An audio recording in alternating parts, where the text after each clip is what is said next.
OneXplayer, if you're watching this, you guys really should make this for the X1.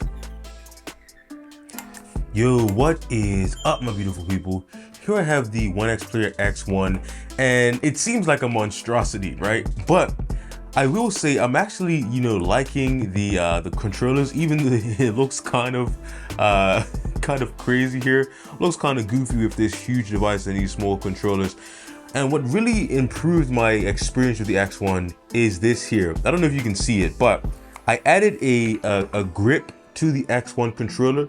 Not sure you can see that there, but I added this sort of layer of grip that really does improve the overall experience with the OneXplayer X1. And may be wondering, where did I find a grip that was compatible with the X1 controllers? Well, it's technically not compatible, but it's almost perfect. This grip is actually designed for the GameSir G8. As you can see here, this is the grip for the GameSir G8 here, and it almost fits perfectly on the X1 controller, and that's pretty much the same as the X1 Mini. So let me show you like how it fits, and hopefully if you have an X1, I will sort of like help you to understand how it goes on, and maybe you can pick one up for yourself. It's super easy. So I have one on the right controller as well already, so we're gonna be working with the left controller here. Now it comes in a pack like this, so let's put it on. Now all you need to do is this front one doesn't need any modification, so that's the good part. This one doesn't need any cuts or any modifications.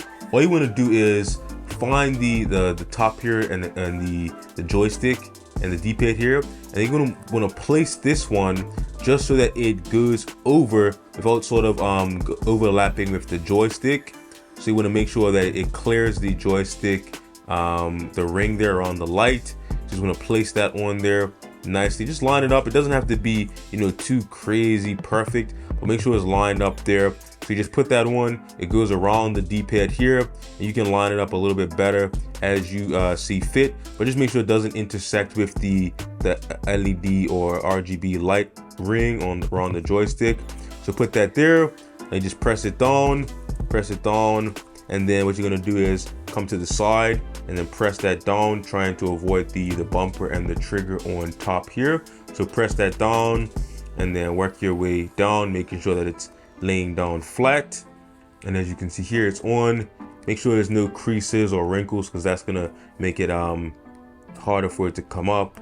So then press it all the way down, and now you have the front pretty much on there. As you can see here, it pretty much fits perfectly. There's no need to cut, there's no need to make any modifications on this front one. So this one is on there perfectly, and automatically already we have a little bit more grip, because where our palm contacts the plastic here is much more grippy, so it's already feeling better. But we're going to add it to the back here, and we're going to see what we need to do to get this to fit perfectly. Now this does require a little bit of cutting, but I will tell you now, it doesn't require much cuts. All of the material that's cut off only equals about this much. So this is the material that I cut off to the other side, and it's pretty much minimal cuts and modifications needed. Just these three little pieces here. So let's get this back piece on and see how easy it is. Now you just want to line it up with the back, just so that it is a pretty even or a pretty nice fit there. Line it up with the back at the top here. So line that top piece up at the top, make sure that it lines up with the other piece, just so it's a nice fit there. You don't want any gaps, because that's gonna make it easier to come up. If there are a lot of gaps, that's gonna be spaces where it can sort of peel up in the future. So you want to make sure that you find the edge there, and then line up the edges just so that they meet nicely. They can oversect, but if they do too much, it's not going to sit flat. So then you come to the bottom here, where this kind of overlaps the back. Just pull this piece up. I know it's kind of counterintuitive, but pull this back up, pull that flap back up, and then you want to hold that flap up and then come down. Just come down here to the end, to the bottom. So you see where that flap is up and the bottom is sort of going all the way down, and then you can sort of pull that flap tight, pull it, and then sit it over the back there. So now we have that sitting there, and we have that. You're going to just press that down so it's laying nice and flat. You can try to work out any creases or wrinkles there. So we're almost there, we're almost done. We just need to wrap around to the back here. This is where we're gonna need some cuts because it does intersect with the buttons and then the connector there, but we're gonna work it out. The top doesn't really need any modifications up here. We just need to make sure that we can avoid this back button here.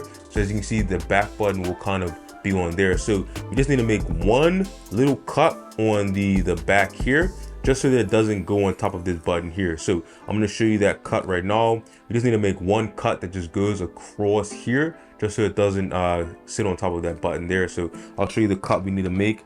Just a small cut here, just a tiny little cut, just so it doesn't intersect with that back button there.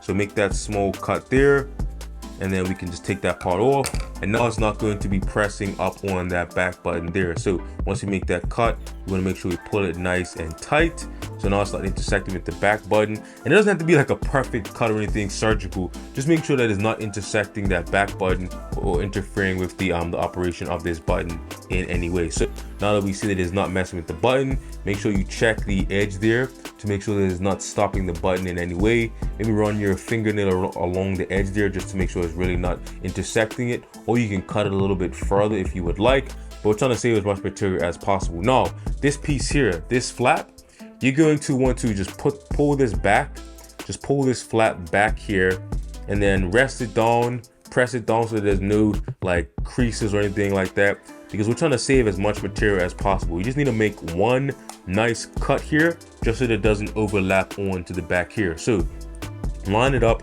see where the material kind of leads, and then we're just going to make a cut that goes across here. So a cut that goes across here, and then that lets you go around here. So you can sort of lay it on there just to see how the material is kind of coming up, because that's where we're gonna want to make the cut here. So you can lay it down, see where that material is overlapping, and then we're gonna make a cut across here just so we can avoid any sort of issues with it coming over the back here. So line that up, find where the cut needs to be. I need to make a cut about right here, going to right here. So I'm going to cut all of this off, and then we'll see how it sort of lays flat. So cut this part off here. Just want to make a nice straight cut across. So we're going to cut across here, and then we're going to cut around this little edge here, just so that it is not intersecting or interfering with the mechanism on the back here. So cut this part off right here. Don't be afraid, it doesn't have to be too perfect, but let's see how that looks now.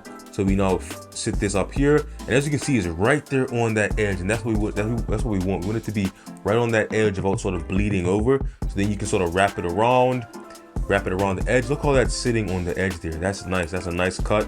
So we wrap it around the edge here, and then you can let it come up. You can leave it now, so you don't technically have to make any more cuts. You can leave it coming up here, and it will be finished here. So you can leave it to come up here, but I kind of don't want it to come up there because there's not a lot of material sitting on the top layer. So I'm gonna just cut this off just so it stays on the back without overlapping to the front, because this is gonna give it more material to sort of grip onto. So I'm just gonna make one last cut, you guys, right here. You don't have to make this one, but I found that it grips better if it has a little bit more surface area, and if it's coming over the top, it's a little bit less surface area for it to grip onto. So now we can just wrap it around here, press it down flat, and there you go, you guys. It's on. It's on. That's pretty much it. We have this grip on now, and you're good to go. Put your controller back on your X1, and you have a much more grippy experience, much more texture, much more ergonomics, as they say, but it actually does feel good. And look at that. You would think that this was made for it. I mean, unless you look very closely, you know, you would think that this was made for the X1. Now, OneXplayer, if you're watching this, you guys really should make something like this for the X1. You can see how perfectly it fits on the game, sir. I want something like this for the X1. So OneXplayer, if you're watching this, you should definitely make something like this for the OneXplayer X1 controller, because it does really improve the grip. And this is a very smooth plastic here. I don't know if you have an X1, you're probably only watching this if you have an X1, but if you have an X1, you know this plastic is very smooth, and on your skin it's not much friction, but with this added grip, it's amazing, and I really do like it. It's I'll leave a link to this in the description. I'm not sure what the name this is, but it is the controller grip tape for the GameSir G8. I'll leave a link to it in the description. If you have an X1, you definitely got to pick this up. This is like my most highly recommended sort of addition or modification or accessory for the X1. You definitely got to pick it up. But anyway, as always, like, subscribe, ring that bell so I can keep bringing you more brilliant average video content like this, and leave a comment down below if you would consider something like this for your X1. Let me know what your thoughts are on something like this, because I'm interested to know if it's just me who wants more grip, or if there's something that other X1 users would like to see. So yeah, definitely leave a comment down below and let me know what your thoughts are on this. But anyway, I'll catch you guys in the next one. Also, leave comments of like what you want to see from the X1, because I just got this device in the house and I'm interested to see like what you guys want in the community, what you want to see me do with the 8840U X1. But anyway, yeah, peace.